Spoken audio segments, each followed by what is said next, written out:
луда забава. Па ајде, пробаме луда забава. Не ветуваме ништо, ќе се потрудиме да биде лудо, еве како што кажува таму. Ние ќе бидеме такви какви што сме, па. Вака со неколку зборови опишаа каква забава ќе приредат македонските пејачки Тамара Тодевска и Каролина Гочева, кои ќе бидат дел од програмата за дочекот на новата година. Со нив на бината ќе се најдат и Лара Пајак, Лина Пеовска, Кукулеле, Милја Кузмановски, Двабона и Огнен Здравковски.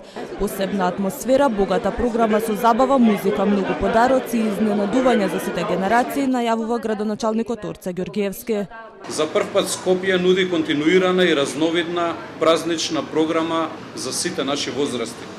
Секој викенд од 12 до 14 часот содржините се целосно посветени на нашите најмлади, со анимации, креативни работилници, интерактивни активности и празнични изненадувања. Во вечерните часови програмата е наменета за младите и возрастните, создавајќи топла и жива празнична атмосфера. Централниот дел од новогодишната програма започнува на 27-ми, период во кој градоначалникот Ѓорѓиевски смета дека Скопје ќе живее во полн празничен ритам. Посебна можност во празничните денови градот ќе им даде на талентираните средношколци.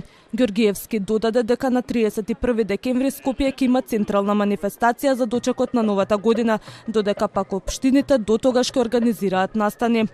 Сепак, новата 2026 година ќе биде дочекана без огномет. Прославата на плоштадот во Скопје е организирана од државната видеолотарија која ќе ги плати музичарите, додека пак украсувањето на градот ќе биде од градската каса и ќе чини нешто помалку од 70.000 евра. Денеска се украсуваше плоштадот, а се поставуваше елката и дрвените куќарки.